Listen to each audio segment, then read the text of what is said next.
Ni benda apa ramai-ramai semak tengah jalan ni, halang lalu lintas ni, ha? Benda ni. Apa ramai-ramai ni? Bang. Ni apa ramai-ramai ni hari ni? Ada apa ni? Tak tahu lagi ke? Tak tahu. Saya lalu sini tadi ada apa ni? Inilah grand opening kita restoran yang kelima di Pagur Jaya. Oh, grand opening. Ha. Ada makan-makan dah ni? Ada? Saya nak join boleh? Silakan. Sebab saya kalau orang kata kalau tak dijemput makanan tu jadi haram. Betul. Taklah. Betul? Dah. So ni kira jemput dah ni? Jemput. Halal lah saya makan ni? Masuk. Boleh lah? Saya makan lah? Okey. Okay, mantap. Oi, muih sok chicken. Tengok sikit. Apa yang best sangat kedai ni? Uish, 2 tingkat.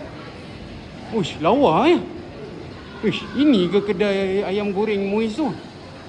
Ui, baik siap beratur ni. Hai bang, selamat datang. Nak order apa? Tadi saya jumpa brother kat depan tu. Dia kata makan je lah kat sini. Okey. Tengok macam jahat-jahat juga menu kat sini. Memang jahat bang. Jahat eh? Abang jahat tak? Saya tak jahat. Muka macam budak nakal eh. Ni bang, apa ni? Saya lapar ni. Apa best kat ni? Okey bang, menu kita yang antara top bang. Ayam goreng spicy bang. Ayam goreng spicy? Betul. Boleh saya nak ayam goreng? Boleh, tapi saya nak saga sabang yang paling jahat. Ada lagi jahat? Burger bang. Plenty burger? Betul. Uish, ni bukan burger lada hitam ke? Betul bang. Uish, ini jahat ni. Ini lagi jahat. Betul jahat bang. eh? Betul. Kalau tak jahat, saya jadi jahat lepas ni. Betul bang, jahat. Betul bang. eh? Betul. Betul eh? Okey, bagi saya ayam dengan apa? Patty burger ni. Patty burger. Buat sedap-sedap eh? Boleh. Kalau tak sedap, abang yang berada kat luar tadi kena. Buat sedap.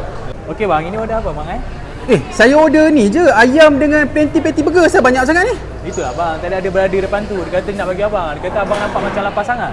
Saya lapar, dia bagi semua ni. Betul bang. Banyaknya. Baiknya dia. Kan? Wih, ni tengok ayam goreng dia, tengok ayam goreng dia. Okey bang, ini ayam goreng kita bang. Ayam goreng. Uish, ini jahat ni bang. Kan, jahat ni. Mana-mana tadi yang apa? Plenty patty burger tu. Okey bang, ini patty burger pula bang. Lagi tengok, dah tengok. bang. Tengok dia punya sos bang. Sos lada hitam. Wih, ini macam familiar lah. Kan? Nampak sedap pula. Ni banyak-banyak ni apa bang? Cuba kongsi sikit saya nak tengok. Yang ni ada mozzarella cheese stick. Azza mozzarella, tunjuk bang, tunjuk. Mozzarella Mozzarella, cheese stick. yang ni? Kalau tarik panjang bang. Boleh tarik? Abang tarik sekarang? Abang tarik sekarang. Tarik je bang. Tarik je betul-betul lah. Tarik bang. Uish. Boleh tarik panjang macam tu. Okey bang, letak balik bang. Abang jangan ambil Saya suruh tunjuk je. Saya tak ambil. Yang ni apa lagi? Apa lagi bang dia? Ya bang, kita ada nasi lemak. Nasi lemak. Betul. Uish, ni apa? Kita ada cheesy wedges bang. Cheesy wedges. Ya. Yeah. Ini apa ni? Ini bubur bang. Bubur. Uish, tengok. Uish, bubur ayam ke? Bang, bubur ayam. Ui, baik gila makanan dekat Muiz ni. Kita ada lagi satu bang. Apa ni? JP Hot Burger bang. Tengok. Uish. Ayam crispy pedas bang. Ayam crispy pedas. Betul. Ui, ini betul-betul jahat ni bang. Betul-betul jahat ni.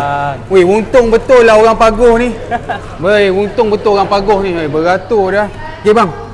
Cakap terima kasih dekat brother tadi tu. Baik bang, nanti saya sampaikan salam. Sampaikan salam kat dia Okey bang. Terima kasih bang, makan dulu Baik bang, makan. Okey, jahat juga makanan kat Muiz Hot Chicken ni.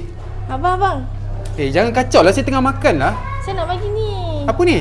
Chicken tenders. Sejak bila Muiz Hot Chicken ada chicken tender ni? Chicken tenders ni kita akan launching 20 hari bulan 12 nanti. Oh, so Muiz Hot Chicken dah ada ni? Chicken tender? Ya, betul. Semua cawangan? Ya, semua cawangan, outlet dan kios. Kios. Tengok. Jom tengok.